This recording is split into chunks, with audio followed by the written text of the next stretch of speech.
Hey guys, it's Zach. So after 18 months and more than 150 Powerwall 3s personally sold and installed, I wanted to break down my thoughts on 6 real downsides of Tesla and the Powerwall system. It's been mostly great, and there is a lot to like with the Tesla system, which we've covered before here on this channel. However, it's not perfect and it's not going to be the best battery for everyone. And for context, this video isn't going to be based on some article. It's going to be based on my actual firsthand experience, both with selling and owning the product, as well as my conversations with other Powerwall owners here through the channel.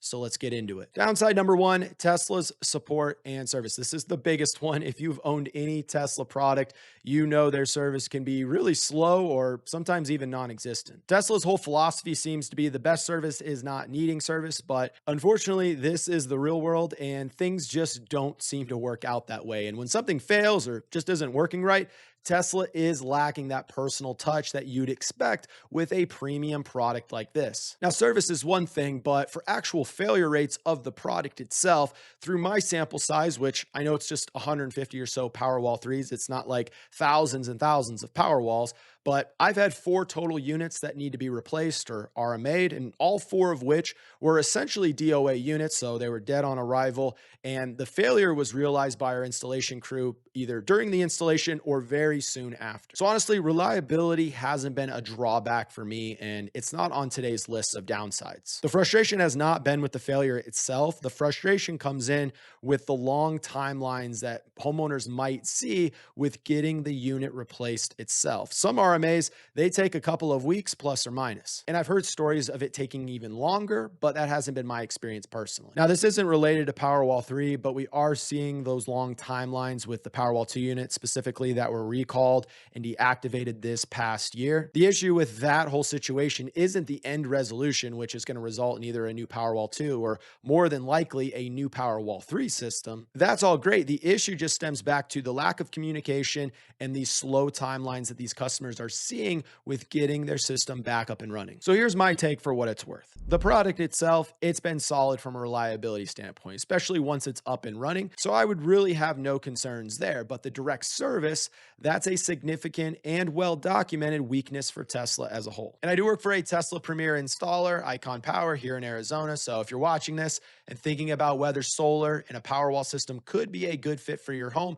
check out the top link in the description below to book a discovery call with me. The call is completely free, takes just 15 minutes, and there's zero pressure. Now, if you're not in Arizona and you're outside of my service area, I still may be able to assist and link you up with a preferred installer in your area. Now, downside number 2, compatibility issues with previous Powerwall generations. Powerwall 3 is not compatible with Powerwall 2. In my opinion, this is a massive issue. Having a system that is this expensive should be backwards and forwards compatible. Now, you shouldn't care about this specifically if you don't own an older Powerwall system, but it's an important consideration when looking at this system long-term from a future-proofing standpoint. Tesla hasn't done a great job of prioritizing compatibility between generations. We've seen this with Powerwall, and we've seen this with their vehicles. And here's where it really stings. If you're a Powerwall 2 owner like myself and many viewers on this channel, and you want to increase your storage capacity on your system, there are literally no options right now because Powerwall 3 does not work with Powerwall 2.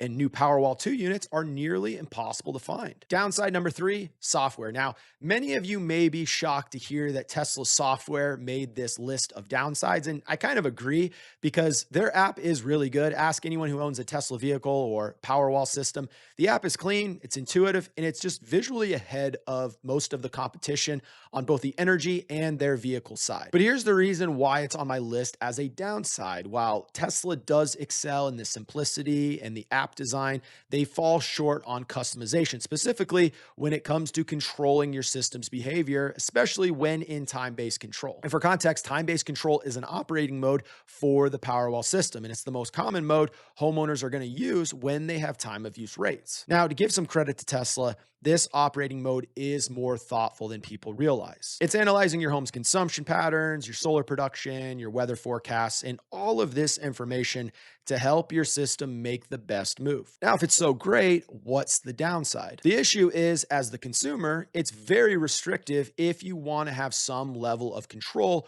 over your battery's behavior, primarily when it comes to the timing of charging and discharging the battery. You really are at the mercy of the system's decisions when you're in this more advanced time-based control. Additionally, with Tesla, you're not getting the granular system data within their app that you might see with some competitive options. There's no panel level monitoring, there's no string level monitoring that you can see within the app. It's just your high level production and consumption numbers. And for a system at this price point, some homeowners really want more visibility, but that's not something that Tesla shares within their app. Now, truthfully, would I say that all of this is a deal breaker? Honestly, for most people, probably not. It's just really something to be mindful of. If you want to set it and forget it system that just works, Tesla's simplicity is actually a feature. And for those who want more control, there are workarounds. There are third-party apps like Net Zero that can give you more customization. And that's something that I've covered on this channel before. But the fact that you have to use a third-party app and not the native Tesla app to get these features, it's a little frustrating. So Tesla software has a great interface, but it comes with more limited information and control,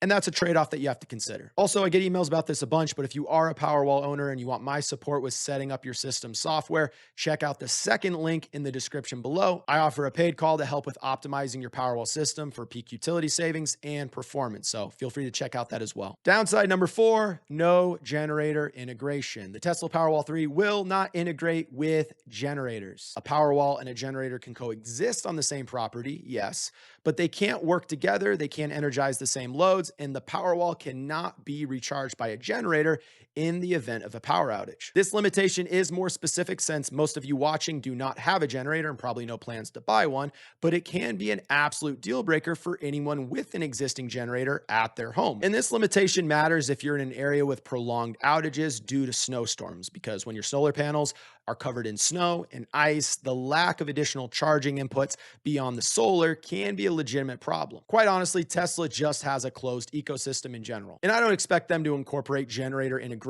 in the near future, and this is probably the most glaring gap in their system design. Downside number 5, retrofit limitations. For many of you, you might be looking at adding a Powerwall to an existing solar system, and Powerwall can absolutely do that. It can be installed as an AC coupled battery, which just means it can tie into your existing solar inverter system, whether that's SolarEdge, Enphase, SMA, or whatever. But here's where it can get tricky and technical. When the battery is AC coupled, Tesla has placed, in my opinion, a very conservative maximum inverter input of 7.6 kilowatts AC per Powerwall. And in plain English, this threshold of 7.6 kilowatts AC is right at the average inverter size for most solar systems. So if your existing system is larger than this, which many are, you'll need to add expansion packs or even additional Powerwalls to make the systems compatible. And to simplify this for you, the easiest way to check and see if a single Powerwall 3 is compatible with your existing solar setup is to look at your solar breaker inside your main panel. If it's at or under 40 amps, you will be good with just one Powerwall. If you're above a 40 amp breaker, you'll need to increase your Powerwall count accordingly. For comparison and why this is a downside, Franklin's A-Power 2, which is arguably the best battery for retrofit installations, can handle an existing solar system that's roughly double the size with just a single battery unit. So if you're doing a brand new installation using the Powerwall's built-in solar inverter, none of this is an issue. But if you're adding Powerwall to an existing system, like many viewers probably are, or you just want to use a third-party inverter like Enphase's microinverters, this is a limitation within the Powerwall system to consider. And for downside number 6, Tesla dominates both the EV and the home battery markets, but they still haven't figured out bidirectional charging. And for those unfamiliar, bidirectional charging is the ability for you to not only have your home charge your car like normal, but also your car actually send power back to your home, which means your vehicle could work like a giant extended Powerwall during an outage. And to be fair to Tesla, nobody has really dialed in bidirectional charging at scale yet. They did roll it out with Cybertruck, which is capable of bidirectional charging on its own, but it's not when paired with Powerwall yet. Apparently,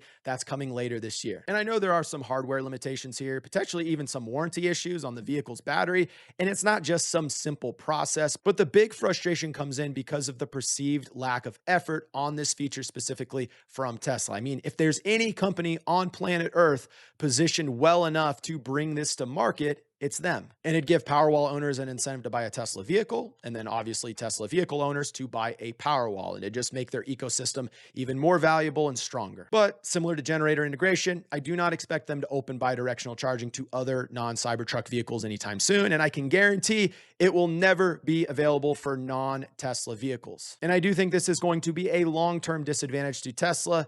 And it's really disappointing because it would be a nice value add to the system as a whole. So there you have it. These are my 6 key downsides of Tesla and their Powerwall 3. I still think the battery is an excellent product and I will continue to recommend it with confidence, but no product is perfect. And I think it's important for all consumers to go into any buying decision with eyes wide open about what to expect. Now, if you enjoyed this video, be sure to hit the like and the subscribe button. I really do appreciate it. And then check out this video next, where I review the 3 key questions that every homeowner needs to answer before buying a Tesla Powerwall system. Thank you so much for watching, and I'll see you in the next one.